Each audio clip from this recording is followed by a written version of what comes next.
সম্ভবত ৭১ টেলিভিশন তারা flight tracker নিজেদের মানে ওদের ওই নিউজটাতে ক্লিক করলে তারেক সাহেব এখন কোথায় আছেন এটা দেখা যাবে। ওটাও আমার কাছে খুবই কৌতূহলোদ্দীপক মনে হয়েছে। মানে আমরা কি আসলে মানে এটা আমাদের অভ্যাস হয়ে গেছে না, মানে চেয়ার থেকে যারাই পরিস্থিতি এমন জটিল হয়ে গেছে গত ১.৫ বছরে। দেশটা তো এখন টোটালি একটা ললেস অবস্থায় চলে গেছে। সরকার আপনি বলছেন ব্যর্থ, আমি তো বলবো সেই চতুর্দিকে ব্যর্থ। জনাব হাদি গুলি খাওয়ার পরে তারপরে ওনার মৃত্যুবরণ, এটাকে কেন্দ্র করে বাংলাদেশের সংবাদপত্র অফিসে হামলা, ২টা সংবাদপত্র অফিসে হামলা, আরও বিভিন্ন নাশকতা, এগুলির মধ্যে দিয়ে কিন্তু মানুষজন কিন্তু এরকম মনে করতেছিল যে বিএনপির যে প্রধান নেতা উনি যদি দেশে ফিরে আসেন, দেশ যদি পুরোপুরি নির্বাচনে এখানে যায়, তাহলে মানুষের মধ্যে একটু স্বস্তিও ফিরে আসবে। এটাও একটা ছিল। এই মনে করাটা কি রিয়েল নাকি? তো আছেন বিবিসি বাংলার সাবেক প্রধান জনাব সাবির মুস্তাফা।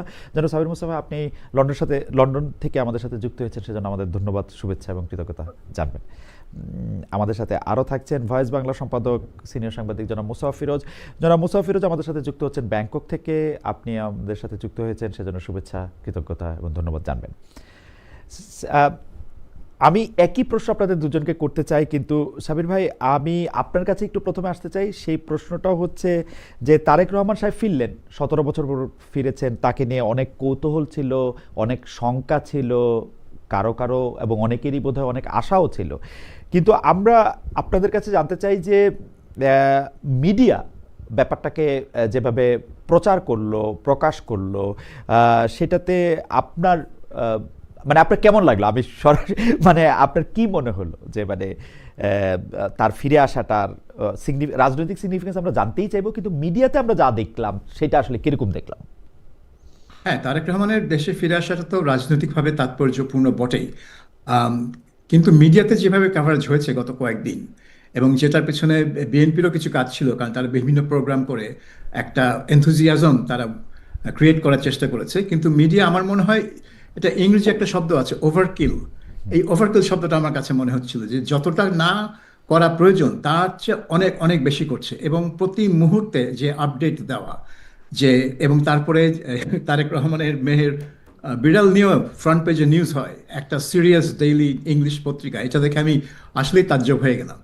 এবং আমার কাছে মনে হচ্ছে মিডিয়া এখন চাচ্ছে যে মানে তার মানে বাংলাদেশের ভবিষ্যৎ প্রধানমন্ত্রী তারেক রহমান, সেটা তারা ধরে নিয়েছে এবং ধরে নেওয়ার যুক্তিসঙ্গত কারণও আছে, এবং সেই জন্য তাকে যে তোষামত্ত করা তাদের মধ্যে আছে, যে মানে যে খায়েশটা, সেই খায়েশটা এখন থেকেই তারা বের করে দিচ্ছে। এটার কোনো প্রয়োজন ছিল না। এটা গুরুত্বপূর্ণ, কারণ বাংলাদেশে এই মুহূর্তে বিএনপি দলের প্রকৃত নেতাকে দেশে থাকা প্রয়োজন, যেটা মতিউর রহমান প্রথম আলোর সম্পাদক দুদিন আগে বললেন যে তার আরও বেশি আগে ফেরা উচিত ছিল।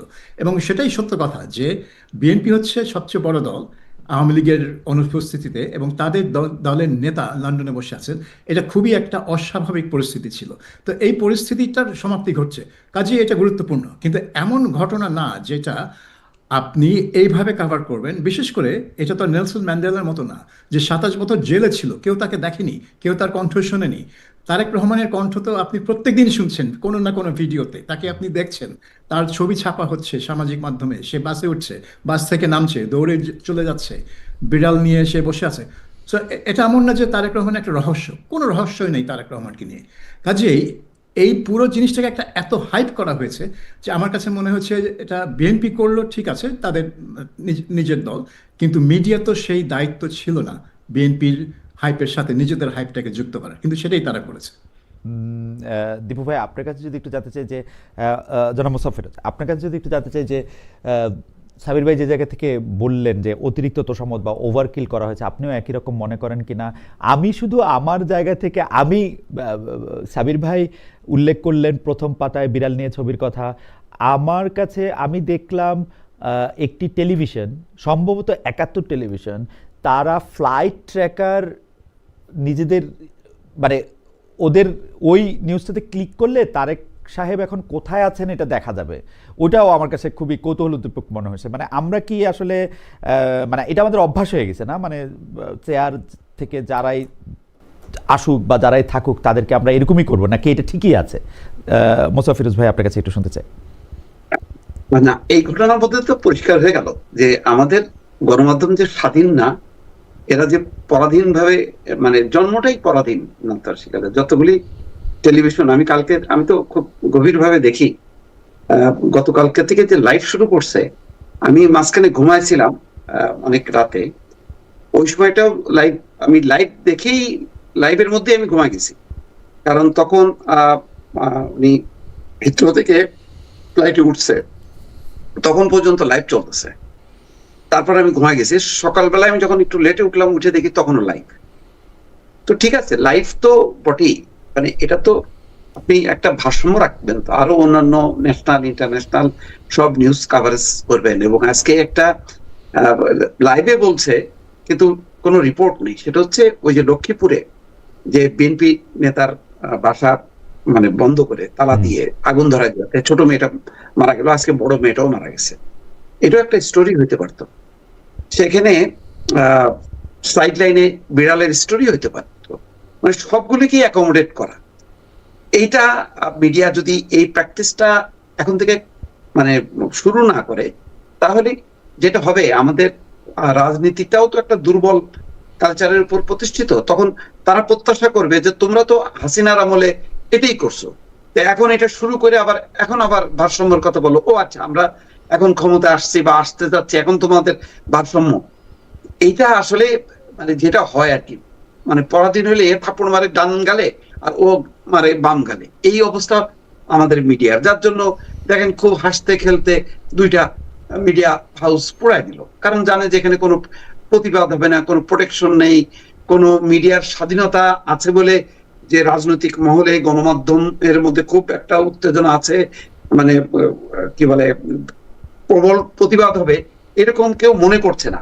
যার কারণে পুরো পরিস্থিতিটাই একটা, মানে আমরা যে ওই বলি যে স্বৈর শাসনকে আমরা সরাইছি, কিন্তু সরাই আমরা এই জায়গায় যে গণতন্ত্রকে স্ট্রং পজিশনে নিয়ে যাওয়ার যে একটা লক্ষণ, সেই লক্ষণটা দেখছি না। শুধুমাত্র নির্বাচনের কথা বলা হচ্ছে, তো সেই নির্বাচনটা দিয়ে কি হবে? আপনি গণমাধ্যম যদি এরকম দুর্বল থাকে, তাহলে আপনি এখন পজিশনটা কি নেবেন? দেখেন এখন আপনি আগামী নির্বাচন আসতে আসতে এই মেরুকরণ তো পরিষ্কার হয়ে যাবে, একদিকে জামাত আর একদিকে বিএনপি। তাহলে আপনি কি এখন যে কাভারেজটা দিচ্ছেন, সেই কাভারেজটাই চলতে থাকবে? তাহলে অন্যদের কাভারেজটা কোথায়? তো এটা নিয়ে আমার ধারণা যে মিডিয়া আসলে বিতর্কিত হবে। এত বাড়াবাড়ি করার দরকার ছিল না। অবশ্যই তারেক রহমানের আশাটা গণতন্ত্রের জন্য, বিশেষ করে নেতৃত্ব শূন্য একটা অবস্থা দেশে, যেখানে বর্তমান গভর্নমেন্ট ফেল করাতে একটা শূন্য স্থানটা পূরণের জন্য একটা নেতৃত্ব দরকার ছিল। সেটা বিএনপির মতন বড় দল এবং তার নেতা তারেক রহমান, যেহেতু বেগম খালেদা জিয়া অসুস্থ। তো কিন্তু আপনাকে তো মানতে হবে যে আপনার একটা প্রতিষ্ঠান, আপনি সারা দিন ব্যাপী যদি এটা করতে থাকেন, তাহলে কেমনে হবে? সেটা তো উচিত না। তো ধরেন এটা আমরা করতে পারি, আমরা ধরেন ইউটিউব করি, ফেসবুক করি, আমাদের ইস্যু এটা, আমাদের সংক্ষিপ্ত কয়েকটা কন্টেন্ট দেবো, আমরা সীমাবদ্ধ থাকতে পারি, কিন্তু মিডিয়া তো একটা বড় হাউস। দীপু ভাই, আসলে আপনি কন্টেন্ট মানে করতেছেন, তার কারণ তো আসলে জনগণ চাচ্ছে। এখন জনগণের চাওয়াটাকে, মানে আমরা যখন মিডিয়া স্কুলে পড়ছি তখনও তো একটা জিনিসই আমাদেরকে কর্নারস্টোন বলছে, যে সেটা হচ্ছে পাবলিক ইন্টারেস্ট। এখন পাবলিক ইন্টারেস্ট দুই অর্থেই, স্বার্থ অর্থেও, আগ্রহ অর্থেও। এখন এত মানুষের আগ্রহ তো আছে, মানে উনি আসবেন। আমি দেখছিলাম যে 2 দিন আগে থেকে এসে রাত্রেবেলা আছেন, তেরপল বিছিয়ে শুয়ে আছেন। আমি এই জায়গায় একটু আসতে চাই যে এটাও আপনাদের দুজনের কাছেই প্রশ্ন। সাবির ভাই, আমাদের জনগণ এত যে প্রত্যাশা রাখে একজনের উপর, এবং কোনো একটা ব্যক্তি বিশেষের উপর বা কোনো একটা দলের উপর যে এত সাংঘাতিক প্রত্যাশাটা করে, একদম সেই প্রত্যাশাটা এমন হয় যে সেই প্রত্যাশাটা করতে সময় সে আর মানে তাকে তাকে তাকে আর ক্রিটিক্যালি দেখতে পারে না। এইটা কি আসলে আমাদের জনগণের একটু শেখা উচিত না, বা এই পরিমিতি বোধটা একটু থাকা উচিত না? মানে মিডিয়া তো মানে হাস্যকর আচরণ করেই, কিন্তু জনগণও তো আসলে প্রত্যাশার জায়গা থেকে কারো কারো উপরে প্রত্যাশাটা এত দূর পর্যন্ত নিয়ে যায়। সরি, আমি আরেকটু বলি, আমি দেখেছিলাম যে ভারতীয় একজন চিত্রনায়ক বাংলাদেশে এসেছেন, রাস্তায় মানুষ শুয়ে গেছে তাকে দেখার জন্য। এখন তাকে যেহেতু টিকিট দিয়ে দেখতে হয়েছে, তারেক সাহেবকেও টিকিট দিয়ে দেখতে হলেও হয়তো একই অবস্থা হইতো। মানে আমাদের যে এই স্টার, মানে কেউ একটা স্টার হলে, সেলিব্রিটি হলে, তার মানে এইটা কিরকম আসলে আমরা এটা হচ্ছে ওই ব্যক্তি বন্দনার প্রবণতা আমাদের সমাজে, আমাদের সংস্কৃতিতে, এটা অত্যন্ত প্রবল। এটা আপনি কখনোই, আমার মনে হয় না আমরা এটা কখনোই এটাকে বদলাতে পারবো। এটা পশ্চিমা বিশ্বে বদলেছে, কিন্তু তাদের এই ব্যক্তি বন্দনাটা চলে গেছে অন্যদিকে। বিনোদনের ক্ষেত্রে রকস্টার এখন একটা টার্মই হয়ে গেছে, যে রকস্টার স্টেটাস মানে হচ্ছে তাকে দেখলে লোকজন চিৎকার করে, কেন্দ্রে দেয়, মানে আনন্দে ফেটে পড়ে। তো আমাদের রাজনীতিকরা এখনো এই তারেক রহমানকে নিয়ে এখন একটা রকস্টার ইমেজ তৈরি হয়েছে, এবং লাখ লাখ লোক যে তার জন্য এত আনন্দ প্রকাশ করছে, এবং বিএনপি নেতারাই তো তার আগমনকে জোনাকির আলো, ছড়ানো আলোর সাথে তুলনা করছে। হ্যাঁ, সেদিন কালকে দেখলাম। তো এখন এটার একটা সমস্যা যেটা আছে, যে এই আমাদের রাজনীতিতে 1991 সাল কেন, তার আগে থেকেও দুই দলের উপর ভরসা করছে মানুষ, আওয়ামী লীগ এবং বিএনপি। এবং যখন তারা সুযোগ পেয়েছে, একের পর আরেকটাকে সুযোগ দিয়েছে। যে রাস্তাটা শেখ হাসিনা বন্ধ করে দিল 2011 সালে, আপনার এই তত্ত্বাবধায়ক সরকার ব্যবস্থাটা বাতিল করে দিয়ে। এর ফলে বিএনপি ছাড়া আর তার কারোর উপর ভরসা নাই। এখন পরিস্থিতি এমন জটিল হয়ে গেছে গত 1.5 বছরে, দেশটা তো এখন টোটালি একটা ললেস অবস্থায় চলে গেছে। সরকার, আপনি বলছেন ব্যর্থ, আমি তো বলবো সেই চতুর্দিকে ব্যর্থ, এবং এটা একটা নেতৃত্বের ব্যর্থতা। তো সেটা থেকে বেরিয়ে আসার জন্য মানুষ দেখছে যে তারেক রহমানই একমাত্র পথ, কারণ তারা আর অন্য কোনো বিকল্প খুঁজে পাচ্ছে না। তারা যে একটা ভারসাম্য বজায় রাখবে, তাদের তো সেটার জন্য তো বিকল্প লাগবে। কিন্তু তৃতীয় শক্তি কি? দ্বিতীয় শক্তি হচ্ছে জামাত, তারপরে তৃতীয় শক্তি কি? আমার খুব জানতে ইচ্ছা করে, জনগণ কি নিজেদের কোনোদিন শক্তি হিসাবে ভাবতে পারবে না? মানে এতটা সমর্পিত কারো না কারোর দিকে থাকলে তো জনগণ শক্তিহীনই হয়ে থাকবে, কিন্তু জনগণ তো নিজেকে আত্মসমর্পণ করে খুব সহজে। হ্যাঁ, এখন ব্যাপারটা হয়ে গেছে যে জনগণ নিজেকে তো নেতৃত্ব দিতে পারে না, জনগণের সবসময় নেতৃত্ব দরকার। আমরা যে বলি যে জনগণ বাংলাদেশকে স্বাধীন করেছে, কিন্তু হ্যাঁ সেটা ঠিক, কিন্তু ওই জনগণকে নেতৃত্ব দিয়েছে তো রাজনীতিক এবং সামরিক নেতারা, এটা তো ভুললে চলবে না। তো মানুষের তো সেটা দরকার। তারা গত বছর যেটা প্রমাণ করলো, যে জনগণ রাস্তায় নামলো শেষমেশ, আগস্ট মাসের শুরুর দিকে এসে জনগণ রাস্তায় নামলো। এর আগে কিন্তু অ্যাক্টিভিস্টরা রাস্তায় মারপিট করছিল পুলিশের সাথে, কিন্তু যখনই পরিষ্কার হয়ে গেল যে শেখ হাসিনার পতন একেবারেই অনিবার্য, তখন কিন্তু জনগণ রাস্তায় নেমে পড়লো। কিন্তু সেটার জন্য একটা নেতৃত্ব দরকার ছিল, একটা পরিস্থিতির দরকার ছিল। বাংলাদেশে রাজনৈতিক দলগুলো সেই ধরনের কোনো নেতৃত্ব দিতে পারছে না জনগণকে, যে জনগণ যে মানে বিবেচনা করে বিচক্ষণ ভাবে 2-3টা দলের মধ্যে তারা চুজ করবে, সেটা পারছে না। হয় একদিকে যাচ্ছে, নয় আরেক দিকে যাচ্ছে। আর তাদের চয়েস যখন জামাত, সেকেন্ড চয়েস যখন জামাত, তখন বাংলাদেশের অবস্থাটা কোন জায়গায় আছে আপনি চিন্তা করে দেখতে পারেন। জামাতের পরে যারা আছে মধ্যপন্থী বা সেকুলার পার্টি, তারা কিন্তু হিসেবের বাইরে চলে গেছে। মানুষ তো দেখছে তারা 1% ভোটও পাবে না, তাহলে তারা তো তাদের কাছে কোনো চয়েসই না। সো এখন যদি তারেক রহমানকে কোনোভাবে সিংহাসনে বসানো যায়, তারা একটা রাজা তৈরি করতেছে। আমাদের একজন দর্শক, আমি একটু দীপু ভাইয়ের কাছে আসার আগে, আমাদের একজন দর্শক, উনি রবিউল আউয়াল টগর উনার নাম। এটা হাসিনা হলে খালেদ ভাইয়ের খুব ভালো লাগতো, না লাগতো না ভালো, গত 15 বছরে ভালো লাগে নাই আমার শেখ হাসিনাকে এরকম করাটা। দীপু ভাই, আপনার কাছে প্রশ্নটা হইল যে একই প্রশ্ন, যে কিন্তু আমরা কিন্তু এইটাও লক্ষ্য করেছি, বিশেষ করে এটা বোধহয় ডিসেম্বরের 10 তারিখে জনাব হাদি গুলি খাওয়ার পরে, তারপরে ওনার মৃত্যুবরণ, এটাকে কেন্দ্র করে বাংলাদেশের সংবাদপত্র অফিসে হামলা, 2টা সংবাদপত্র অফিসে হামলা, আরও বিভিন্ন নাশকতা, এগুলির মধ্যে দিয়ে কিন্তু মানুষজন কিন্তু এরকম মনে করতেছিল যে বিএনপির যে প্রধান নেতা, উনি যদি দেশে ফিরে আসেন, দেশ যদি পুরোপুরি নির্বাচনে এখানে যায়, তাহলে মানুষের মধ্যে একটু স্বস্তিও ফিরে আসবে। এটাও একটা ছিল। এই মনে করাটা কি রিয়েল, নাকি এই মনে করাটাও একটা কল্পনার জায়গা থেকেই? দিবু, আপনি কি মনে করেন? না, কল্পনা, এটা বাস্তব। এটা মানুষ একটা অসহায় অবস্থার মধ্যে যখন নাকি এরকম নারকীয় ঘটনাগুলো দেখলো, তখন সবাই টনক নড়লো এবং বুঝলো যে যেটা নুরুল কবির ভাইয়ের বক্তব্য একদম, যে উনি 10 জন উপদেষ্টাকে ফোন করেও কার কাছ থেকে রেসপন্স পাননি, এবং তখন তার মনে হলো যে সরকার এটা হইতে দিছে। তো এই যে ওনারও বাস্তবে উনি নিজেও হ্যারাস্ট হলেন। তো এই উপলব্ধি থেকে মানুষ এটা তো ছড়ায় গেল যে আসলে বাস্তবে সেখানে পুলিশ বাধা দেয়া বা প্রতিরোধ গড়ে তোলা, এগুলি ইনফরমেশন সবাই জানে। যে যখনই বলা হলো যে রবের ডাকে যদি সাড়া না দেয় ওসমান হাদি, তাহলে ভারতীয় আধিপত্যবাদের কোনো স্থাপনা থাকবে না বাংলাদেশে। তো ভারতীয় আধিপত্যবাদী স্থাপনা কোনগুলি, সেই বয়ানগুলি তো বা ন্যারেটিভ গুলি তো আগেই তৈরি করা আছে। তো এটা কি ইনফরমেশন জানে না? জানে। এটা হইতে দিল, তার মানে হলো যে একটা পরিকল্পিত ভাবে একটা এনার্কি তৈরি করে মনে করা হলো যে যেহেতু একটা নেতৃত্ব শূন্য অবস্থা এবং ইউনূস গভর্নমেন্ট ফেল করছে, সুতরাং এটাকে কেন্দ্র করে আরেকটা অভ্যুত্থান ঘটানো হবে, মানে মানুষ একটা অভ্যুত্থান ঘটাবে, ঘটানোর মধ্য দিয়ে আরেকটা শক্তি ক্ষমতায় আসবে।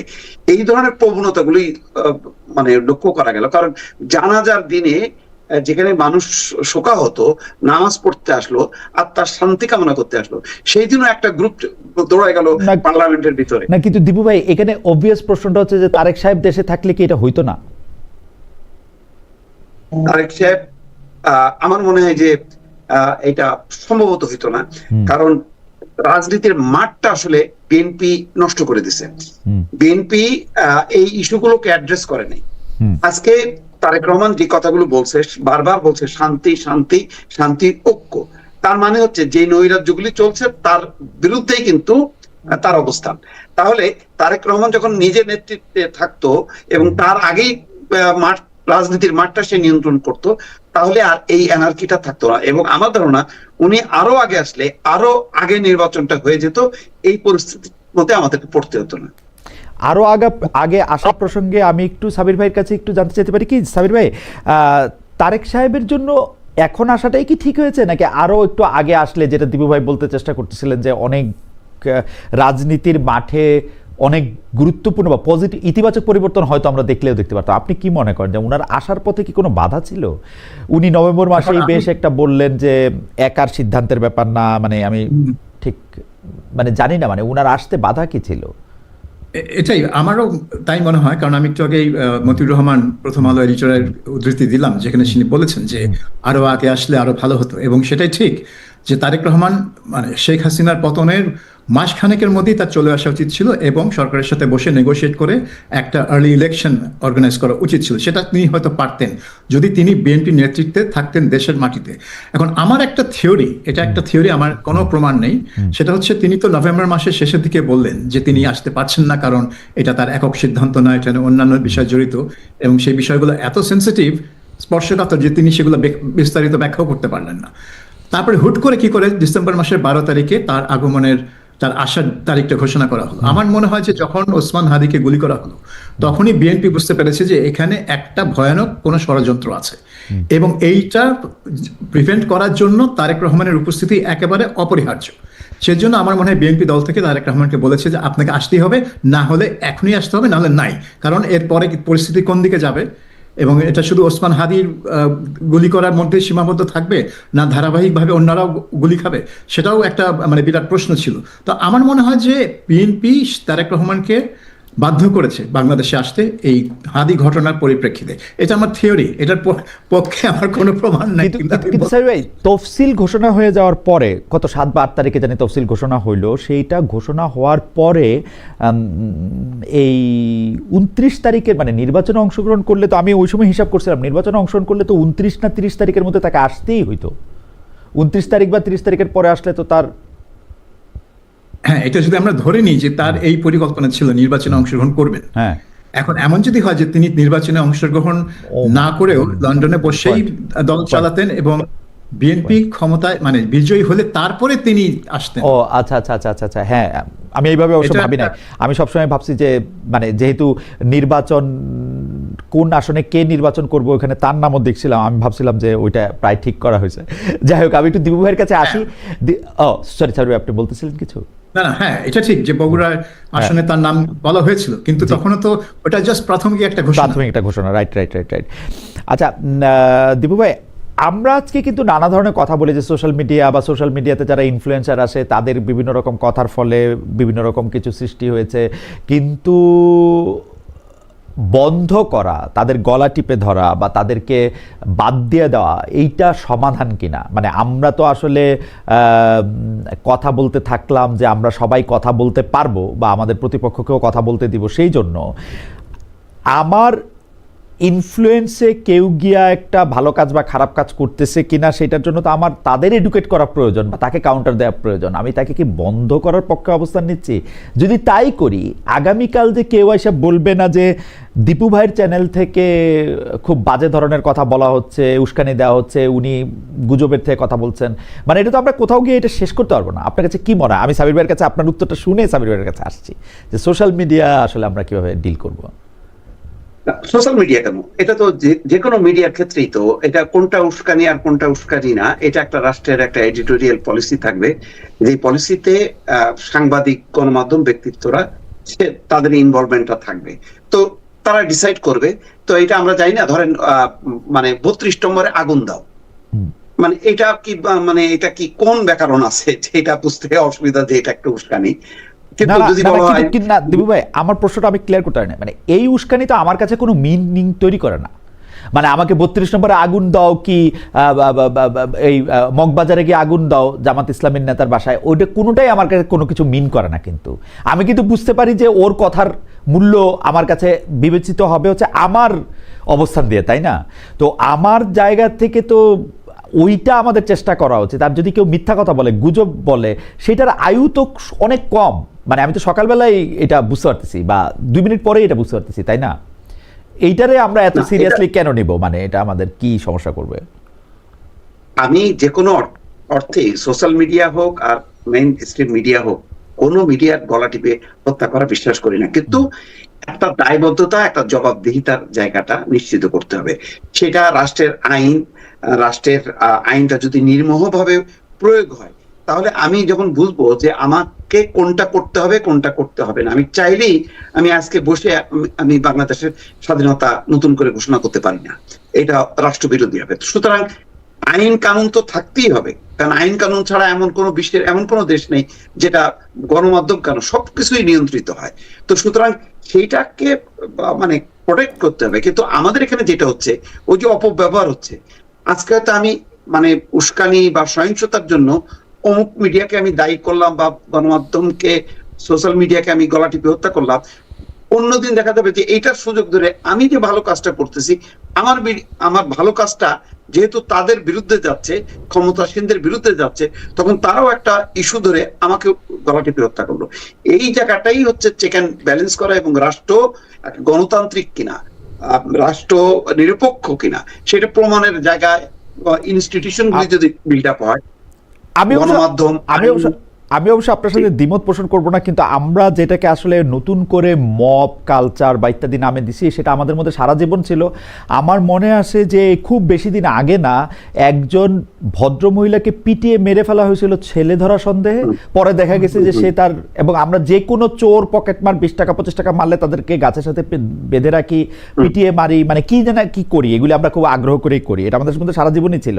কিন্তু মানে মিডিয়ার ক্ষেত্রে ব্যাপারটা কেমন সেটা যদি একটু আন্তর্জাতিক প্রেক্ষাপট থেকেও একটু বলতেন, যেহেতু সাবির ভাই এখন লন্ডনে আছেন। সাবির ভাই, আমরা কিন্তু নাইজেল ফারাজকেও দেখছি, জর্জ গ্যালাওয়েকেও দেখছি, দুই দিক থেকে যদি আমরা বলি, ওদের বক্তব্যের মধ্যে এরকম অনেক কিছু ছিল এবং তারা ডেমাগগ, তারা অনেক রকম কথা বলছেন যেগুলি, কিন্তু তাদেরকে যেভাবে ডিল করা হয়েছে, আমরা কি আমাদের যে কথাগুলি শুনতে ভালো লাগে বা লাগে না, তাদেরকে সেভাবে ডিল করি সোশ্যাল মিডিয়ার নাম দেওয়া বা ইনফ্লুয়েন্সার বলে? মানে একটু যদি।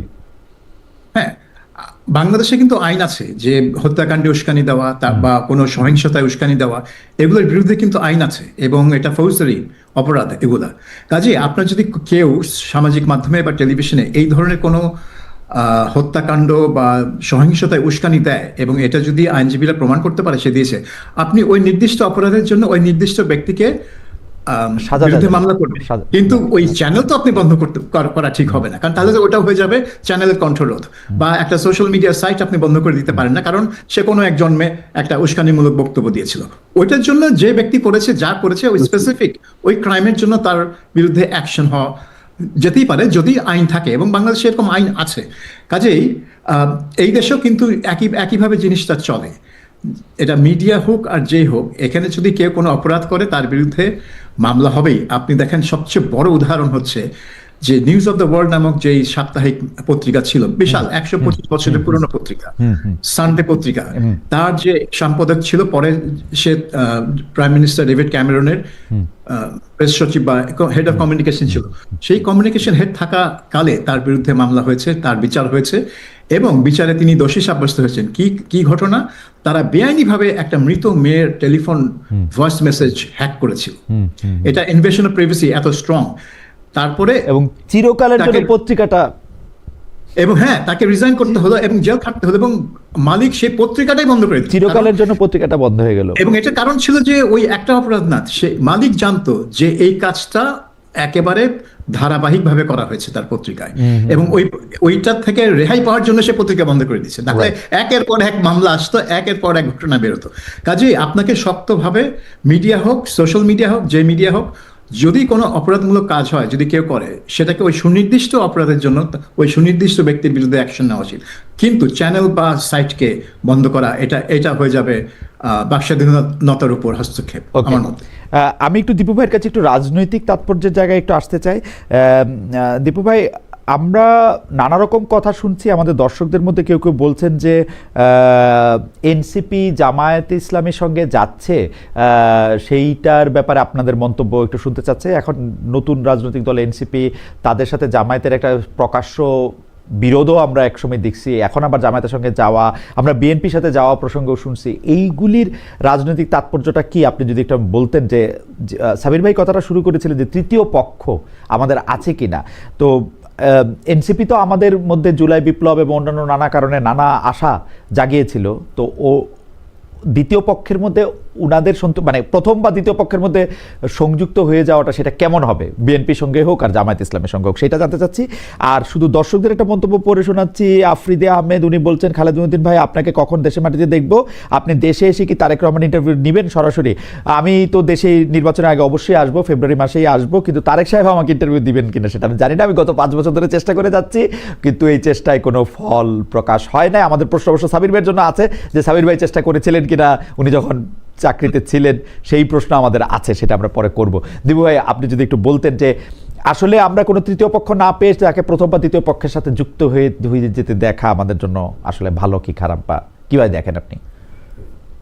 আসলে এনসিপি একটা বিপাকের মধ্যে পড়ে গেছে। তারা তৃতীয় শক্তি হিসাবে তারা একটা জোট করার চেষ্টা করছিল, কিন্তু সাড়া পায়নি। কারণ যেই সব দলগুলোকে নিয়ে তারা চিন্তা করছিল যে তাদের শক্তি দিয়ে হচ্ছিল না, সুতরাং আরো কিছু গণতান্ত্রিক রাজনৈতিক দলগুলোকে সাথে নিয়ে তারা একটা বড় আকারের জোট করতে চাচ্ছিল, এবং সেই জোট নির্বাচনে লড়বে এমন একটা চেষ্টা ছিল তাদের। কিন্তু যেহেতু কেউ বিএনপির দিকে, কেউ জামাতের দিকে, ওই আসনটা হয়ে গেছে মূল বিষয়।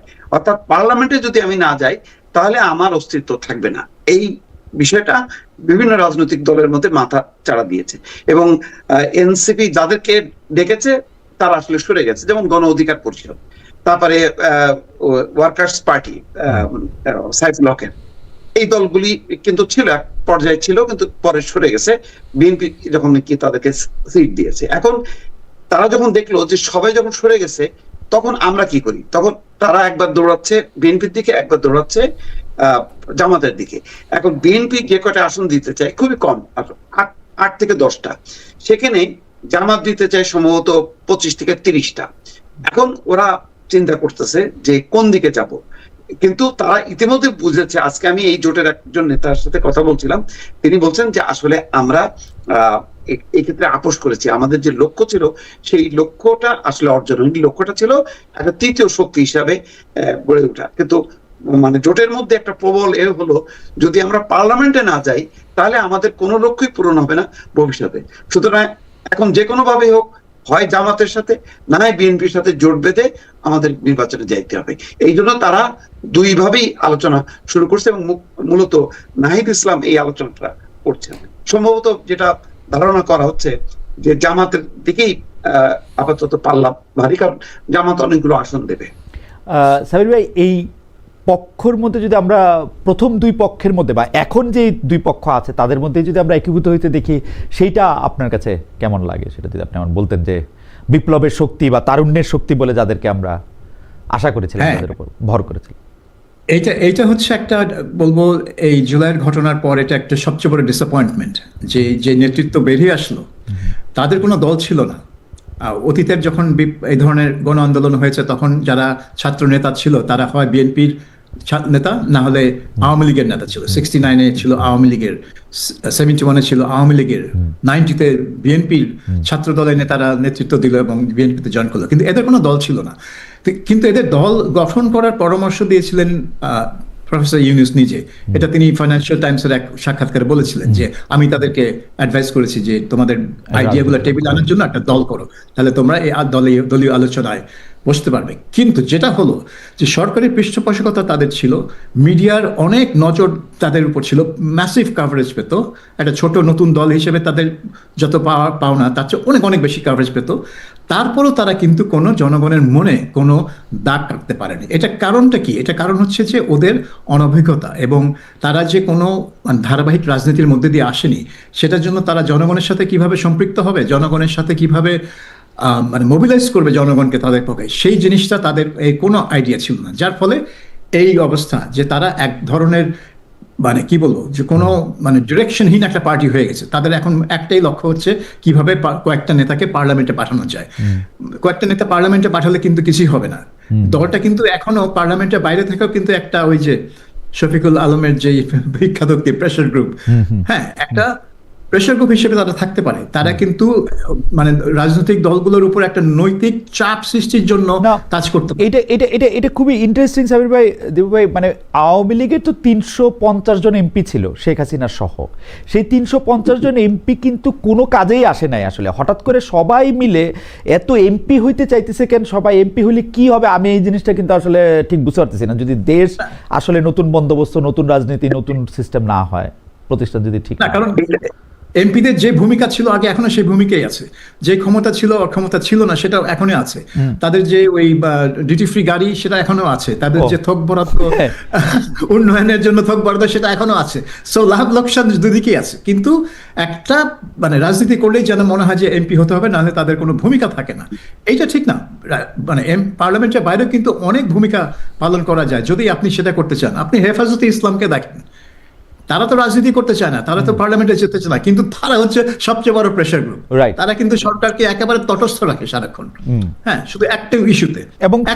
এবং গত 15 বছরে আমরা আওয়ামী লীগ সরকারকেও দেখেছি যে শাপলা মানে ওই মে মাসের 5 মে তাদের ওই কাণ্ডের পর থেকে সারাক্ষণই হেফাজতকে বিভিন্নভাবে যতভাবে সন্তুষ্ট করা যায়, এবং হেফাজত তাকে কওমি জননী উপাধি দিয়েছে, তাকে মানে যতভাবে সন্তুষ্ট করা যায় তত চেষ্টা করেই গেছে সরকার তাকে।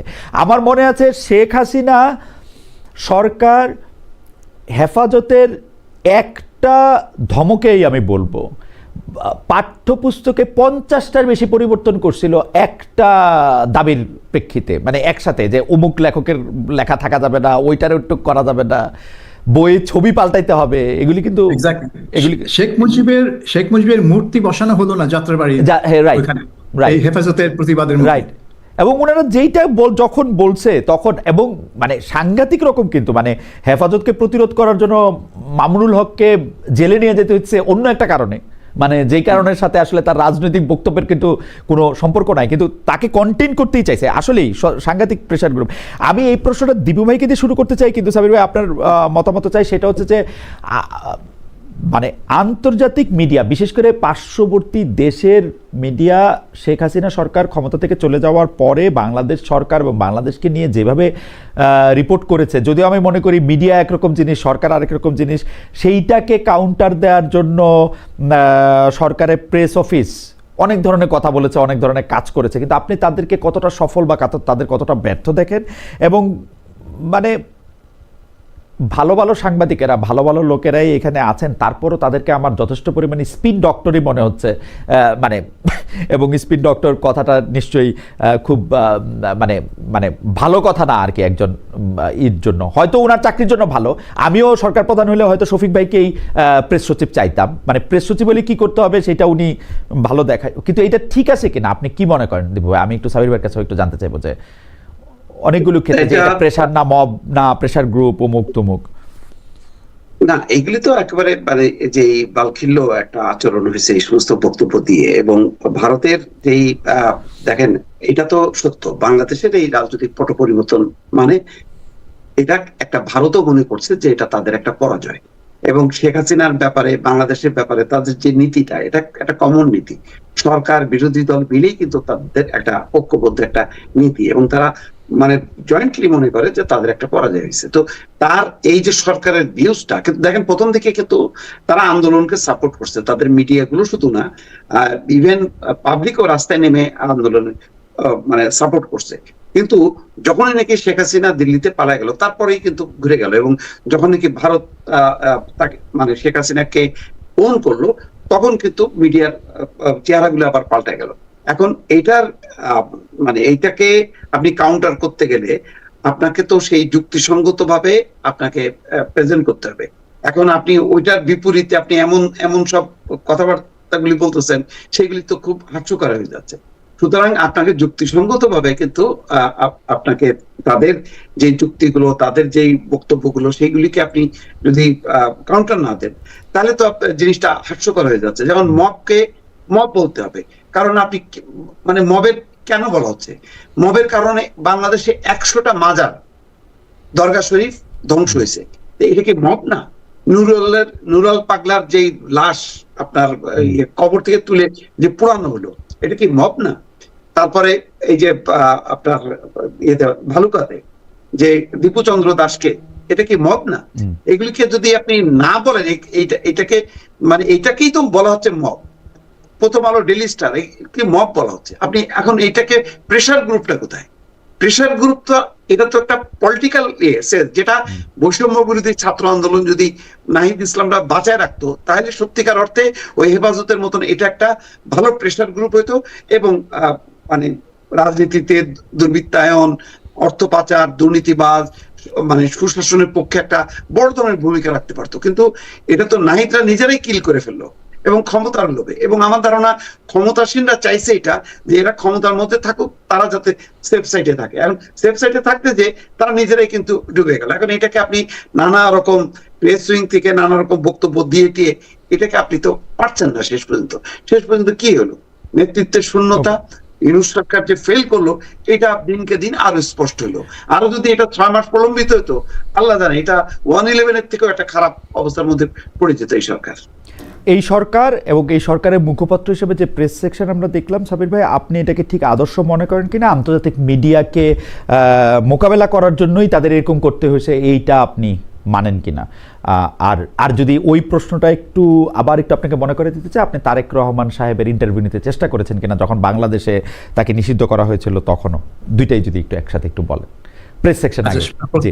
প্রথমে তারেক রহমান একটা বলিনি যে আমরা কিন্তু লন্ডনে একাধিক বিএনপি সূত্রদের ধরে তার সাথে যোগাযোগ করার চেষ্টা করেছিলাম, এবং প্রতিবারই এই সূত্রগুলো, যারা নিজেদেরকে তারেক রহমানের খুব ঘনিষ্ঠ সহযোগী বলে দাবি করতো, কোনো ব্যারিস্টার, কোনো ব্যবসায়ী, এই ধরনের, তারা সবসময় বলতো যে হ্যাঁ হ্যাঁ হ্যাঁ, কিন্তু পরে গিয়ে দেখা গেল যে তারেক রহমান ইন্টারভিউ দিতে চান না।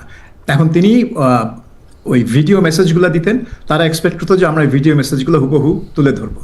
তো আমি বললাম, আমরা তো একটা বিলবোর্ড না যে আপনারা একটা বিজ্ঞাপন দিবেন আমি উঠাই দিলাম, এটা তো হতে পারে না। একটা ইন্টারভিউ করবো, কারণ উনি একজন রাজনীতিবিদ, উনার প্রশ্নের আমাদের প্রশ্ন আছে, উনি ওনার বক্তব্য নিয়ে প্রশ্ন আছে, কিন্তু ওনারা কিন্তু সাবির ভাই, এই শেখ হাসিনার ক্ষেত্রে ইমেল ইন্টারভিউ কেমনে বিবিসি, রয়টার্স এরা ছাপলো? মানে ইমেলে আপনি যেখানে ভিডিও বক্তব্য, কারণ আমি কাছাকাছি ঘটনার মধ্যে দিয়ে গিয়েছি, আমি জানি তো, মানে ইমেল, আমি একজনকে ইমেল করলাম, উনি ইমেলে উত্তর দিল, এটা আমি ছাপলাম, এটা কিরকম? মানে বড় বড় মিডিয়ারও তো তাই করলো।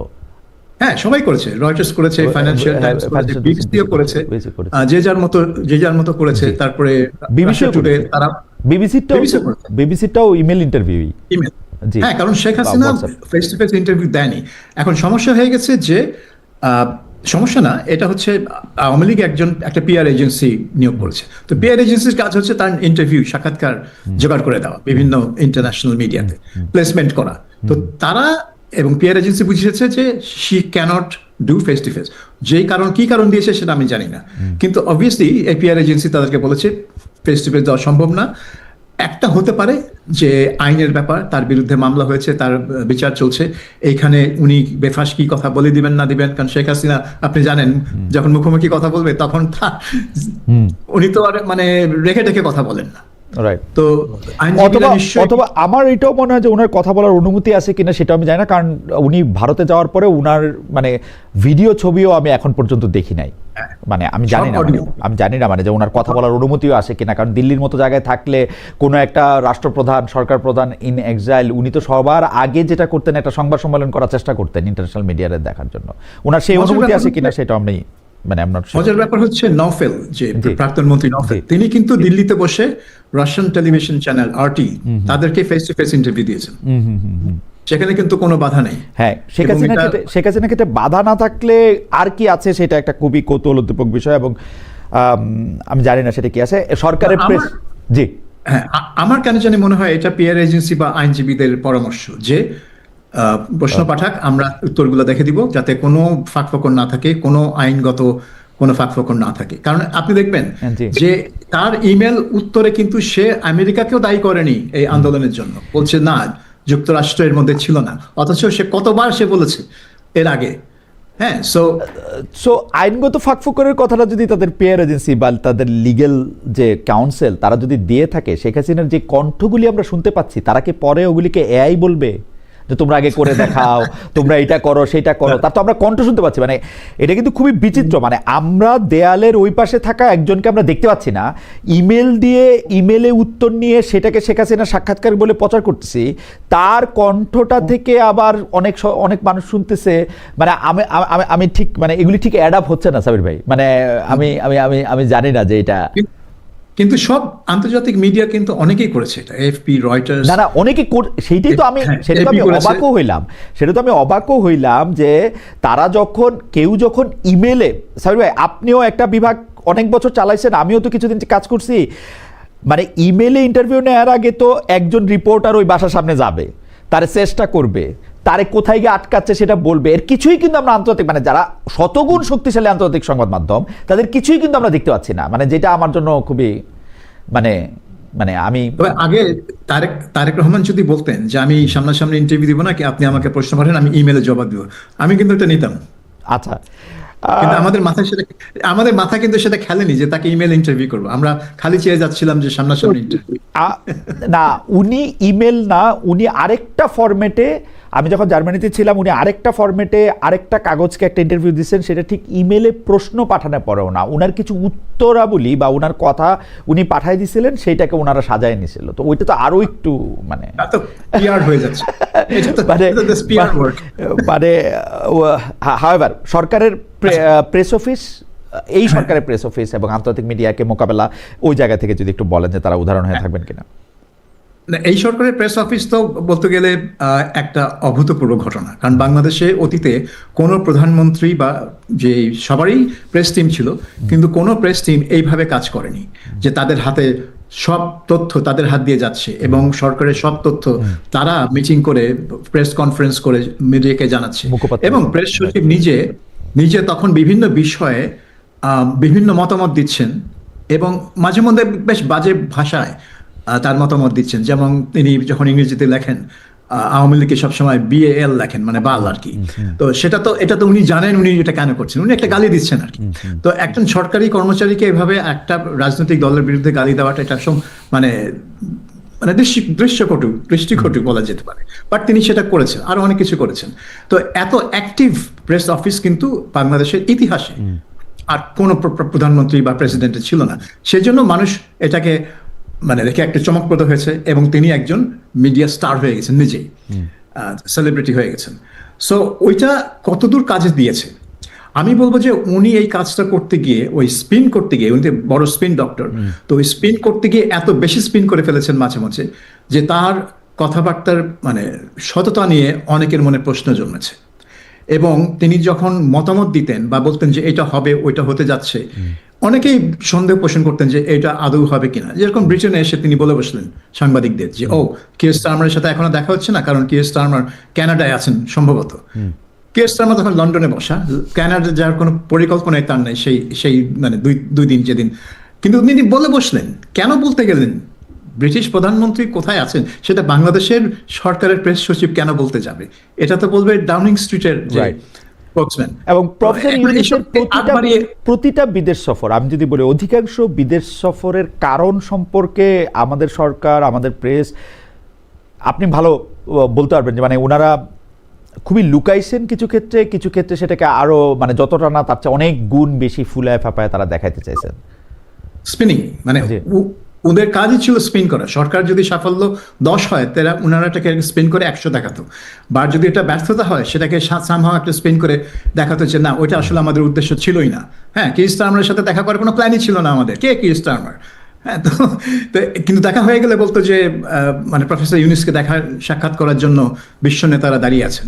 কিন্তু আপনি দেখেন এই মানে 1.5 বছরে কিন্তু বড় বিশ্ব কোনো নেতা বাংলাদেশে আসেনি। ওই মালয়েশিয়ার প্রধানমন্ত্রী এসেছিলেন আনোয়ার ইব্রাহিম, আর কেউ কিন্তু আসেননি। ভুটানের প্রধানমন্ত্রী এসেছিলেন, তাকে ঠিক বিশ্ব নেতা বলা যায় না। সো মানে এবং ডক্টর ইউনূস বিভিন্ন অনুষ্ঠানে গেছেন, সেমিনার, কনফারেন্স, যেখানে হয়তো সরকার প্রধানের যাওয়ার কথা না, ইনফ্যাক্ট যাওয়ার কথাই না, কারণ অন্যান্য দেশের সরকার প্রধানরা অনেকগুলো ছিলেন না, কিন্তু তিনি গেছেন। গিয়ে কিন্তু অনেকটা তার নিজের মানে নিজের কাজ করেছেন। ওই 3-0 থিওরি পুশ করেছেন, বা ওই এনজিও কমিউনিটির যেসব কথাবার্তা সেগুলো করেছেন। মানে অর্থাৎ ইউনূস সেন্টারের প্রধান হিসেবে তিনি যে কাজ করতেন, যে সফরগুলো করতেন, যে অনুষ্ঠানগুলো অ্যাটেন্ড করতেন, ঠিক সেই কাজই তিনি করে গেছেন চিফ অ্যাডভাইজার হিসেবে। কিন্তু এটা বাংলাদেশের সরকারি খরচে আর কি। আগে হয়তো করতেন অন্য সোর্সের খরচে, এইগুলো হয়েছে সরকারি খরচে। আপনি হাতে গোনা কয়েকটা সফর পাবেন যেগুলো আসলে একেবারে বাংলাদেশের সরকারি কাজের সাথে যুক্ত, যেমন জাতিসংঘে অ্যাটেন্ড করা, চীনে যাওয়া যেখানে শি জিনপিং এর সাথে একটা বৈঠক হয়েছে তার, সেগুলো, বিমস্টেক কনফারেন্স অ্যাটেন্ড করা, এরকম 4-5টা পাবেন যেটা আর কি একেবারে সরকারি। কিন্তু অনেক কনফারেন্স দেখলাম যে এগুলা এনজিও মার্কা কনফারেন্স, যেখানে অন্য কোনো বিশ্ব নেতা উপস্থিত নাই। মানে আমি ডক্টর মোহাম্মদ ইউনূসকে যেরকম দেখেছি, উনি কিন্তু নিজেকে একজন বিশ্ব নাগরিক মনে করেন, মানে বলেন না, আমার কাছে মনে হয়েছে যে উনি বিশ্ব নাগরিক মনে করেন, ওরা পুরো দুনিয়ার জন্য কিছু করতে চান, এইটাই বোধহয় উনার মাথায় থাকে। আমার কাছে মনে হয় বাংলাদেশের চেয়েও দুনিয়াটা বেশি উনার মাথায় থাকে বলে আমার ধারণা আর কি। উনি হয়তো একটা দেশের সরকার প্রধান হয়েছেন, কিন্তু উনি বিশ্বের জন্যই কিছু করতে চান বলে আমার কাছে মনে হয়। সেজন্য এই চেয়ারটা তার কাছে খুব বেশি, আমার মনে হয়, আমি জানি না যে এরকমই হয় কিনা। আমি আসছি আপনার কাছে সাবির ভাই, আমি একটু দীপু ভাইয়ের কাছে আসছি যে দীপু ভাই, তারেক সাহেবের কথা আবার একটু ফিরে আসি। উনি এসে মার্টিন লুথার কিংকে স্মরণও করলেন, তার অনুসরণে আই হ্যাভ এ ড্রিমের জায়গায় আই হ্যাভ এ প্ল্যান বললেন। এখন তার যে পরিকল্পনা থাকার কথা বলতেছেন, তো সেইটাকে আপনি আসলে কিভাবে বিশ্লেষণ করেন? আমার কাছে আমাকে যদি আপনি বলেন, আমার কাছে কিন্তু ভালো লেগেছে কেউ যখন কারো পরিকল্পনার কথা বলে, আই হ্যাভ এ প্ল্যান বলে, আমার কাছে কিন্তু ভালো লাগে। কিন্তু সমালোচনার জায়গাটা হচ্ছে এই যে তিনি কি একটা নির্দিষ্ট চেয়ারে উনাকে দেখতে পাচ্ছেন বলে এটা বলতেছেন? মানে সামনে যে আমরা 12 তারিখে যেটা দেখব সেটা কি অনেকটাই আসলে নির্ধারিত, এরকম ভাবতেছেন নাকি এরকম ভাবাটা ঠিকই আছে? আপনার কাছে কি মনে হয় আই হ্যাভ এ প্ল্যানটা আপনি কিভাবে দেখতেছেন? সাবির ভাইয়ের কাছে এটা আমি আসবো, কিন্তু আপনার কাছে একটু শুনে নেই 30টা সেকেন্ড। এইটা হচ্ছে যে আমরা দর্শকদের কাছে জানতে চেয়েছিলাম যে কার্যক্রম নিষিদ্ধ আওয়ামী লীগ নির্বাচনে অংশ নিতে পারবেন না, আবারও স্পষ্ট করেছেন প্রধান উপদেষ্টা প্রেস সচিব মোহাম্মদ শফিকুল আলম। দর্শকদের কাছে প্রশ্ন ছিল অন্তর্বর্তীকালের সরকারের অবস্থান সমর্থন করেন কিনা। 65% দর্শক এটাকে সমর্থন করেছেন, সমর্থন করেননি 35%, 32,000 দর্শক এখানে ভোট দিয়েছেন। আমরা আওয়ামী লীগের প্রসঙ্গে যদি আমরা সময় পাই আমরা পরে কথা বলবো। দীপু ভাই, আপনি যদি একটু আমাদের বলেন আই হ্যাভ এ প্ল্যানটাকে আপনি কিভাবে দেখছেন? আচ্ছা, এটা আজকে কিন্তু শুধু বাংলাদেশে না, আন্তর্জাতিক গণমাধ্যমও কিন্তু সেই কথাটা উল্লেখ করছে। আজকে প্রথম আলোর এই শিরোনামটা দেখেন যে আন্তর্জাতিক গণমাধ্যমে তারেক রহমানের দেশে ফেরার খবর সম্ভাব্য প্রধানমন্ত্রী বলে উল্লেখ। স্বাভাবিকভাবে মানে যেহেতু বড় দল হিসেবে তারেক রহমান ওটাই চিন্তা করবে যে আমি ক্ষমতায় যাব, সুতরাং আমি আমার একটা পরিকল্পনা, নির্বাচনের আগে আমি একটা পরিকল্পনা আমি প্রকাশ করব, এই পরিকল্পনার মধ্য দিয়ে আমি সারা দেশের মানুষকে উজ্জীবিত করব এবং ভোট আনবো। তো তার কিছু কিন্তু মানে শব্দ কিন্তু তিনি উল্লেখ করেছেন, যেমন বলছেন পাহাড় থেকে সমতলের মানুষ, হিন্দু, বৌদ্ধ, খ্রিস্টান সবাইকে নিয়ে ঐক্যবদ্ধ। তার মানে একটা ঐক্যের বার্তা দিলেন। এখানে বিভাজন করবেন না। কোনো সম্প্রদায় যেই পরিস্থিতিটা তৈরি হয়েছে তার বিপক্ষে বললেন। আইন শৃঙ্খলা, শান্তি শান্তি শান্তি 3বার উচ্চারণ করছে। তারপরে এই যে টার্মগুলো বলার মধ্য দিয়ে কিন্তু তিনি মানে সমৃদ্ধি, শান্তি, নিরাপত্তা, ঐক্য, এই কথার মধ্যেই কিন্তু তারা ওই যে আই হ্যাভ এ প্ল্যান, অর্থাৎ ওই যে পরিকল্পনাটা তিনি সামনে নিয়ে আসবেন। তারা হয়তো বিস্তারিত হয়তো কয়েকদিনের মধ্যে আমরা পাবো, তখন বুঝতে পারবো যে কি সেই পরিকল্পনা। তো ঠিক আছে, এটা 12 তারিখে নির্বাচনে বিএনপি জয়যুক্ত হবে, সেইটা ধরে নিয়েই তো তাকে মাঠে নামতে হবে। সেই হিসাবে উনি কনফিডেন্ট, তার সেই এটা অভিব্যক্তিটা তার বক্তব্যের মধ্য দিয়ে ফুটে উঠছে এবং কর্মসূচির মধ্য দিয়ে তিনি সেটা সারা দেশব্যাপী হয়তো সফরের মধ্য দিয়ে আরো পরিষ্কার করবেন। আমার ধারণা যে বড় দলের বড় নেতা হিসাবে এটা সঠিকই আছে। সাবির ভাই, আপনি কি মনে করেন আই হ্যাভ এ প্ল্যানটাকে আপনি কিভাবে দেখছেন? আমি এটা দেখছি তারেক রহমানের 17 বছর পশ্চিম দেশে থাকার ফসল। কারণ পশ্চিমা দেশগুলোতে পলিটিক্স যখন করে তাদেরকে কিন্তু জনগণকে দেখাতে হয় যে তারা কনফিডেন্ট, তাদের একটা প্ল্যান আছে, তারা জানে তারা কি করবে, পার্টির প্ল্যান আছে, এবং তারা প্ল্যানটাকে ব্যাখ্যা করতে হয় তাদেরকে যে এই পরিকল্পনা কিভাবে ফাইন্যান্সড হবে, কোথা থেকে টাকা আসবে। সো এই প্ল্যান থাকা এবং কনফিডেন্টলি বলা যে আমার কাছে প্ল্যান আছে, কিন্তু আমার হাতে একটা পরিকল্পনা আছে, এইটা হচ্ছে পশ্চিমা রাজনীতির একটা ছাপ। তার উপরে আমি দেখলাম যে এটা বাংলাদেশে কিন্তু লোকজন একটু কাঁচুমাচু থাকে, একটু অ্যাপোলজেটিক থাকে, না না না আমি বেশি ক্ষমতার লোভ দেখাতে চাই না। তো পশ্চিমা বিশ্বাসে ক্ষমতার লোভ যদি না থাকে তাহলে তুই এটা পলিটিক্স করিস কেন? হ্যাঁ, অবশ্যই পলিটিক্স করি ক্ষমতায় যাওয়ার জন্য। তাহলে কেন আমি বলবো না যে আমার এই পরিকল্পনা আছে, তুমি এই পরিকল্পনা নাও, হ্যাঁ নাও, আমাকে ভোট দাও, আমি গিয়ে এই পরিকল্পনা বাস্তবায়ন করব। তো তারেক রহমান সেটা করছে, এবং মোস্তফা ফিরোজ দীপু যেভাবে ব্যাখ্যাটা করলেন যে তিনি বাংলাদেশের যে অবস্থা সেটাকে একটা চিত্র ধরে বললেন যে আমি শান্তি চাই, আমি সমৃদ্ধি চাই, আমি ঐক্য চাই, এবং আমি একটা প্ল্যান আছে। অর্থাৎ সেই প্ল্যানে থাকবে কি করে বাংলাদেশকে একটা দেশ হিসেবে ট্রিট করবেন তিনি, এবং এখানে কোনো বিভাজন রাখবেন না, এবং যেভাবে সমৃদ্ধ করবেন সারা দেশকে, সেটার একটা প্ল্যান আমরা ধরে নিতে পারি যে এইটাই তার লক্ষ্য। এবং এইটা তিনি বলেছেন, এবং মার্টিন লুথার কিংকে কোট করাটা ভালো ছিল, কিন্তু যেহেতু তিনি একবার বলে ফেললেন যে তাকে চেনেন নাকি, এটা না করলেও পারতেন, ওটা একটু হালকা করে দিল জিনিসটাকে।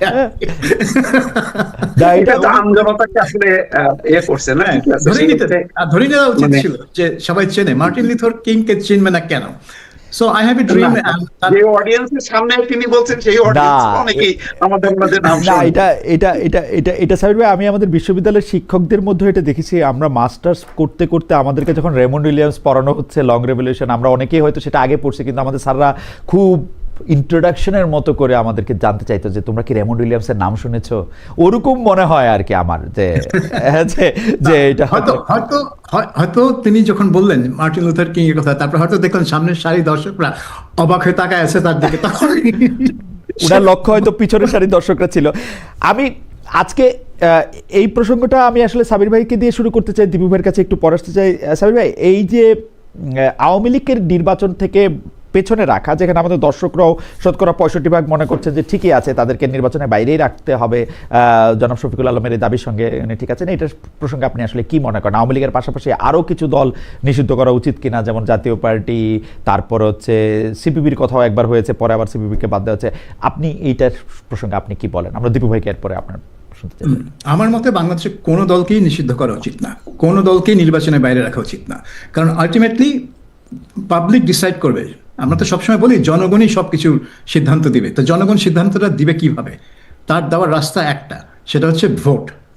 কারণ ভোট দিলেই আপনি অন্তত 60-70% লোক তার সিদ্ধান্ত দিতে পারবে। সো আপনি যদি ওই ভোটে তাকে ওই চয়েসটাই না দেন যে আওয়ামী লীগ, জাতীয় পার্টি, জাসদ ইনু এবং ওয়ার্কার্স পার্টি মেনন ইত্যাদি ইত্যাদি ইত্যাদি যাদেরকে নিয়ে এখন বিতর্ক, তাহলে আপনি জনগণকে ওই অধিকার থেকে বঞ্চিত করছেন। তাদের যে অধিকার আছে যে আমি ডিসাইড করব আমি কাকে চাই। এখন আমার এলাকায় যদি আওয়ামী লীগ প্রার্থী একটা ভালো লোক হয়ে থাকে, তাকে যদি জনগণ পছন্দ করে থাকে, তাকে আমি কেন ভোট দিতে পারবো না? তো সেই জন্য আমার মনে হয় যে আওয়ামী লীগের বিরুদ্ধে যত সুনির্দিষ্ট অভিযোগ আছে, যত আওয়ামী লীগ নেতাদের বিরুদ্ধে সুনির্দিষ্ট অপরাধের অভিযোগ আছে, তাদেরকে ধরেন, তাদের বিরুদ্ধে মামলা করেন, তাদেরকে বিচার করেন এবং দোষী সাব্যস্ত হলে তাদেরকে জেলে পাঠান। কিন্তু দলকে আপনি নিষিদ্ধ না, করা মানে হচ্ছে আপনি দলের কিন্তু স্যার এখানে একটা প্রসঙ্গ না যে আওয়ামী লীগের মানে এটা সভানেত্রীর গলা না এআই আমি জানি না, কিন্তু দলের সভানেত্রীর নামে যে কথাটা প্রচারিত হচ্ছে ওনারা তো এই সরকারকেই স্বীকার করেন না, এই সরকারের সাথে নির্বাচনই করতে চান না, তো ওনাদের নিষিদ্ধ মানে না করলে বা এখন করলে সেটাই তো কথা। বিএনপি তো নির্বাচন বয়কট করতো। হ্যাঁ হ্যাঁ, তো আওয়ামী লীগ বলতো যে বিএনপি যদি নির্বাচন করতে না চায় তো আমরা কি আমরা কি করবো, করবো? সেই তো বয়কট করছে। কিন্তু এখন তো আওয়ামী লীগ বলছে আমাদেরকে নিষিদ্ধ করেছে।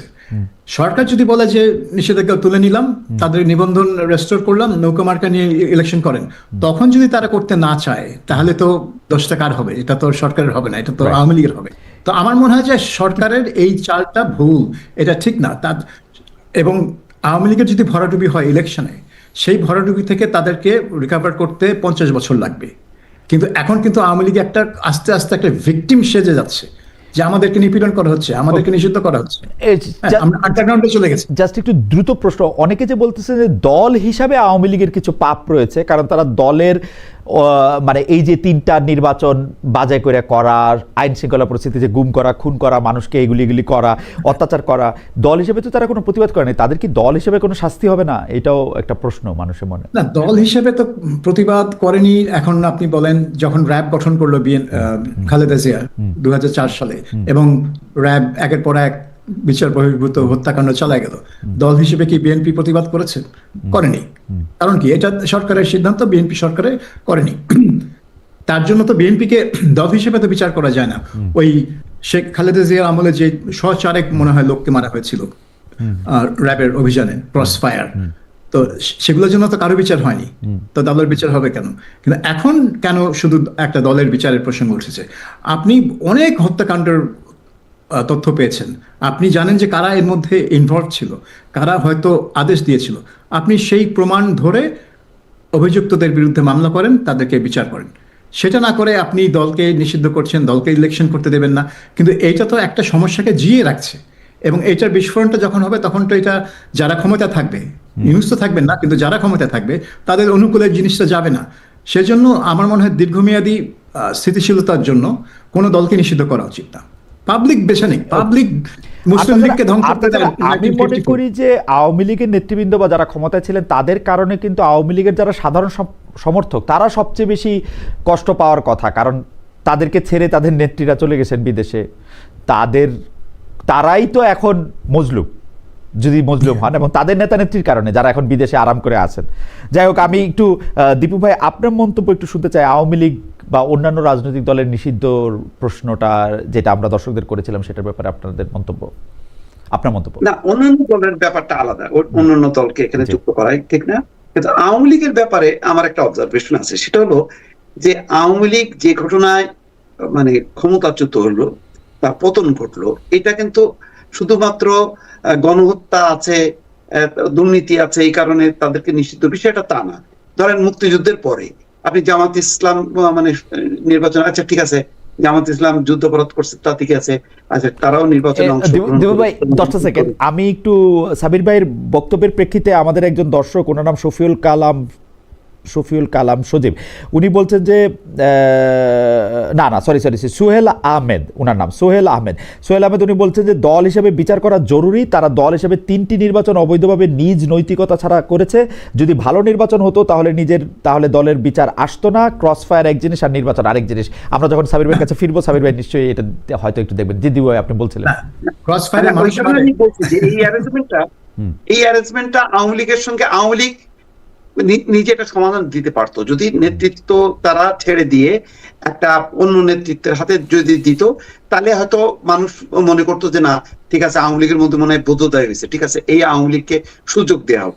কিন্তু আওয়ামী লীগের এই আওয়ামী লীগের প্রধান হচ্ছে যে মৃত্যুদণ্ডপ্রাপ্ত বা পালিয়ে আছে, ক্ষমতাচ্যুত হয়েছে, তো সেই দলকে কি আর 10টা মানে দলের মতন বিচার করা হবে কিনা? জাতীয় পার্টি আর আওয়ামী লীগ কে এক, বা ওয়ার্কার্স পার্টি ইনু, তাদের দল আর আওয়ামী লীগ কে এক? ক্ষমতার পুরোটাই তো নিয়ন্ত্রণ করছে সে, তত্ত্বাবধায়ক সরকার ব্যবস্থা হত্যা করা, এই 3টা জালিয়াতি নির্বাচন করে ক্ষমতায় থাকা, ফলে এই দলটার সাথে আসলে একটা অন্যভাবে একটা অ্যারেঞ্জমেন্ট করার দরকার ছিল। আমি নিষিদ্ধটাও সমর্থন করছি না, কিন্তু তাহলে গণঅভ্যুত্থানটা হলো কি, মানে লাভটা কি হলো? মানে গণঅভ্যুত্থানের পরে এইরকম পদচ্যুত হওয়ার পরে আবার সে আবার নির্বাচনের মানে সুযোগ নিয়ে এসে চলে আসবে, তাহলে বিচারটা হলো কোথায়? মানে তার মানে কি বলে মেসেজটা কি গেল? পাবলিক তার পার্থক্যটা বুঝলো না। পার্থক্য আচ্ছা ঠিক আছে, পাবলিক দিচ্ছে, তাহলে আমরা জামাত ইসলামের ব্যাপারে আমরা মুক্তিযুদ্ধের পর থেকে কেন এরকম নেগেটিভ থাকলাম, তাদেরকেও আমরা এগ্রি করতাম, তার বিচারটা করলাম কেন এত 52 বছর পরে? বিচার যেহেতু আগে হয়নি, তাহলে সেটাও তাদেরকেও ফ্রি করে দেওয়া উচিত ছিল। এরকম আসলে বিষয়টা একটু আরো আমার ধারণা যে পর্যালোচনা করে এটার ব্যাপারে সিদ্ধান্ত নেওয়া দরকার ছিল। গভর্নমেন্ট তো একেবারে মানে খুব ব্রুটালি একটা সিদ্ধান্ত নিয়েছে, এটা আরো রাজনৈতিক স্পর্শকাতর, আরো আলাপ আলোচনার মধ্য দিয়ে এই ব্যাপারে আমার কিন্তু মনে পড়ে ডক্টর মোহাম্মদ ইউনূস আন্তর্জাতিক গণমাধ্যমে সাক্ষাৎকার দিয়ে বলছিলেন যে এই সরকার আসলে কোনো দলকে নিষিদ্ধ করার পথে হাঁটতে চায় না। আমার সামনে লেখাটা নাই, কিন্তু আমার এরকমই মনে পড়তেছে, কোটটা মানে অনুবাদটা অনেকটা ওরকমই ছিল যে কোনো দলকে নিষিদ্ধ করার দায় বা রেসপন্সিবিলিটি বা কোনো এটা এই সরকার তার সরকার নিতে চায় না, কিন্তু দল নিষিদ্ধ হয়নি। জি, তার সরকার নিতে চায় না। এখানে আমি একটা কথা বলি, এরশাদ সাহেব কিন্তু দণ্ডপ্রাপ্ত হয়েও নির্বাচন করতে পেরেছেন জেলখানায় বসে, এবং তিনি 5টা সিটে জয়লাভ করেছেন। তার দল 35টা সিট জয়লাভ করেছিল 91 ইলেকশনে। গণঅভ্যুত্থানের ফলে মানে কোন অপরাধে কিন্তু আমার কাছে মনে হয় যে দীপু ভাইয়ের বলাটারে যদি আমি একটু সেকেন্ড করতে চাই এরকম করে, যে এরশাদ সাহেবের বিরুদ্ধে পুরো উনার রাজনৈতিক জীবনটারে নিয়েই আসলে প্রশ্ন ছিল। গণহত্যার বা মানুষকে 1-1.5 মাস ধরে গুলি করে মাইরা ফেলানোর অভিযোগও যেমন ছিল না, তারপরে আবার ওই অভিযোগও ছিল না যে উনি অনেক গুম করছে, অনেক হত্যা করছে, ওরকম অভিযোগও আমি দেখি নাই। বা 3টা নির্বাচন খারাপ করছে, 2টা করছে বোধহয় খারাপ, তো ওই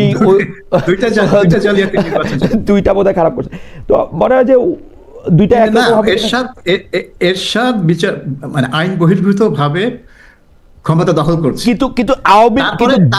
কিন্তু দেশকে 2টা নির্বাচন মানে ভুয়া করছে। কিন্তু উনি দেশ থেকে যায় নাই। শেখ হাসিনা যেরকম করে দেশ থেকে চলে গেলেন কাউকে কোনো কিছু না বলে, এবং সেটা তিনি আত্মরক্ষার্থে এসে দলের লোকজনকে আগে বলে গেছেন। কিন্তু আমরা খুব মানে এটাকে আমরা এটা অদ্ভুত সেরেন্ডিপিটি বলবো যে তার যারা আত্মীয় স্বজন আছেন তারা সবাই নিরাপদে পালিয়ে যেতে পারলেন। সেটার জন্য তো আপনি শেখ হাসিনা বিচার করেছেন, তাকে মৃত্যুদণ্ড দিয়েছেন, হাতের কাছে পেলে আপনি তার ফাঁসিতে লটকাই দিবেন, ভালো কথা। কিন্তু এটা তো দলের সাথে বিষয় না, এটা তো দলের সাথে বিষয় না। আমি বলছি যে দলের পতন হয়েছে ক্ষমতা থেকে। এখন দলকে যদি আপনি নির্বাচন করতে দেন, তাহলে দলের হয়তো যেই নেতারা ছিল 2024 এবং 18 সালে, সেই নেতাদের হয়তো কেউই নির্বাচনে দাঁড়াতে পারবে না, কারণ তাদের সবার বিরুদ্ধে মামলা হয়ে আছে। এবং নির্বাচন কমিশন অলরেডি আইন পাল্টে দিয়েছে যে মামলা হলেই সে নির্বাচনে দাঁড়াতে পারবে না, দোষী সাব্যস্ত হতে হবে, মানে বিচার হতে হবে না।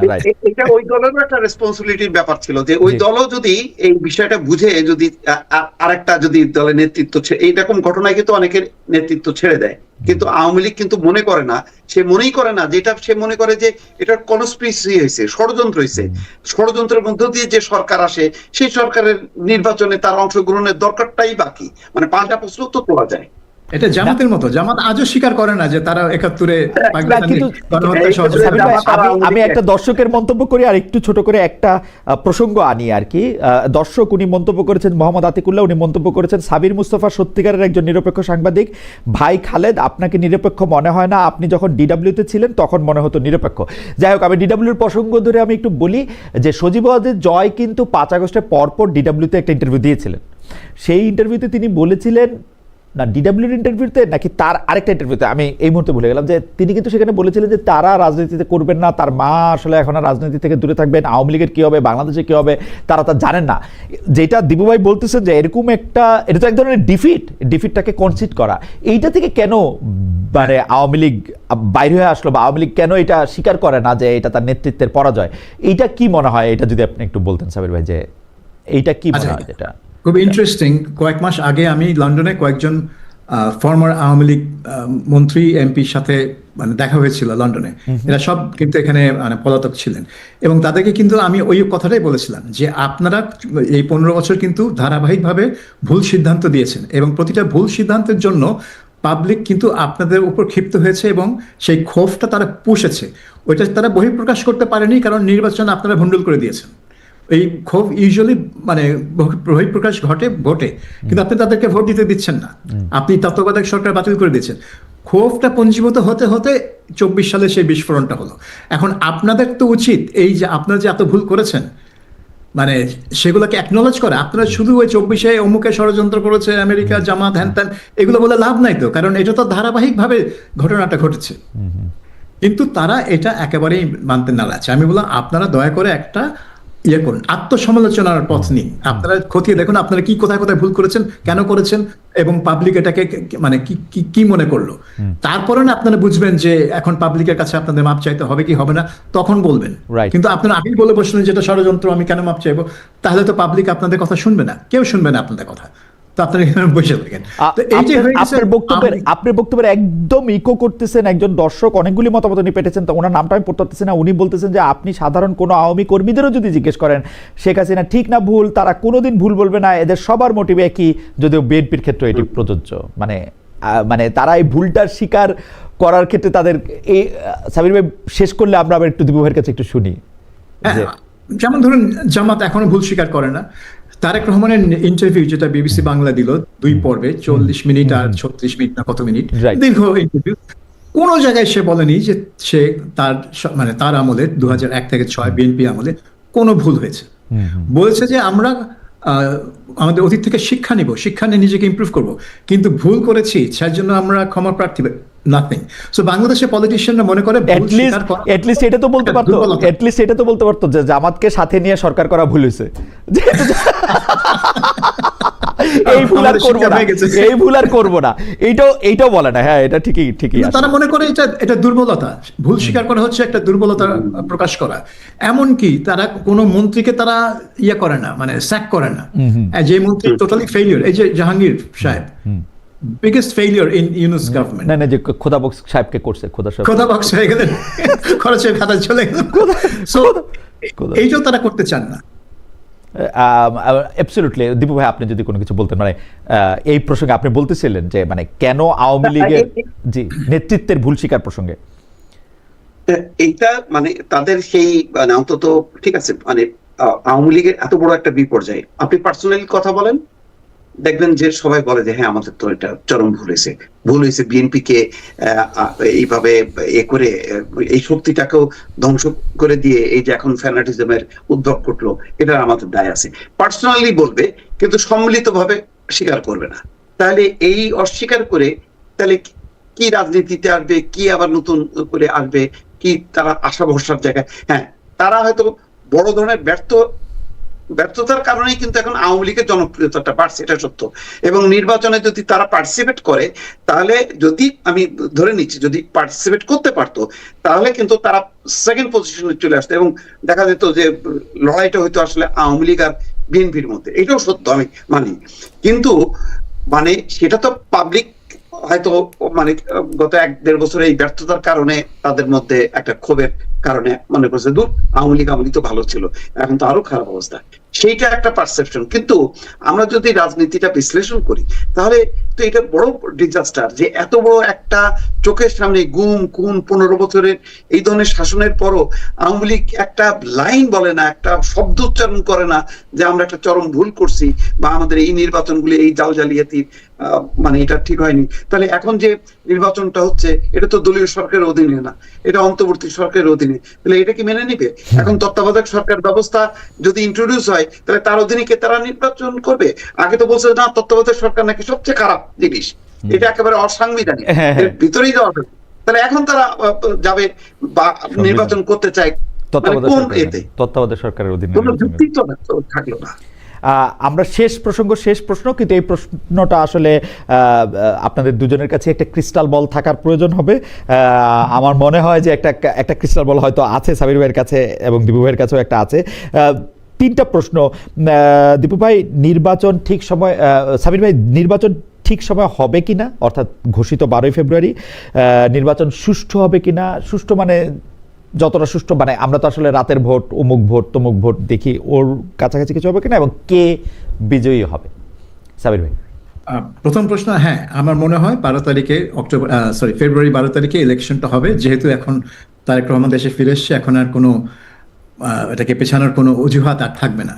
দ্বিতীয়ত সুষ্ঠু মানে রাতের ভোট তো হবে না, কিন্তু আমার মনে হয় না এই নির্বাচনটা আমরা সুষ্ঠু এবং অবাধ বলতে যা বুঝি সেরকম হবে। এখানে অনেক গন্ডগোল, অনেক গ্যাঞ্জাম হবে, এবং এটাকে সুষ্ঠু রাখতে হলে যে ধরনের আয়োজন দরকার, যে ধরনের দক্ষতা দরকার, এটা সরকারের আছে বলে আমার মনে হয় না। তারা দুইটা পত্রিকা, ঢাকা শহরে দুইটা পত্রিকা অফিসে আগুন দেওয়া ঠেকাতে পারে না। তারা সারা দেশে 300 আসনে নির্বাচন করবে সুষ্ঠুভাবে, এটা আমি মনে করি না। আর তৃতীয়ত এটা বিএনপিরই জয় হবে, কারণ বিএনপি ছাড়া আর কোনো দল সারা দেশে এনাফ আসন পাওয়ার মতো অবস্থানে নেই। Thank you. বিজয়ী হবে এটার প্রসঙ্গে যদি আপনি আরেকটা লাইন বলতেন, যে আপনি কি মনে করছেন যে এইটা যদি আবার একটু বলতেন, কারণ আমরা রিসিপশনটা একটু খারাপ পাইছি, যে কে বিজয়ী হবে এই প্রসঙ্গটা। হ্যাঁ, আমি নিশ্চিত, আমি জাস্ট মনে করি না, আমি নিশ্চিত যে এই নির্বাচনে বিএনপি জয়ী হবে, কারণ তারা ছাড়া আর কোনো দল সারা দেশে 300 আসনের মধ্যে এনাফ সিট পাওয়ার যোগ্যতা রাখে না বা ওই অবস্থানে নেই। ওকে, আপনাকে ধন্যবাদ সাবির ভাই। আমি একটু দীপু ভাইয়ের কাছে একই প্রশ্ন, ক্রিস্টাল কোশ্চেন হচ্ছে যে নির্বাচন ঠিক সময় হবে কিনা, সুষ্ঠু হবে কিনা, কে বিজয়ী হবে? নির্বাচন সঠিক সময়ে হবে, নির্বাচন সুষ্ঠু হবে না, আর বিএনপি বিপুলভাবে জয়ী হবে।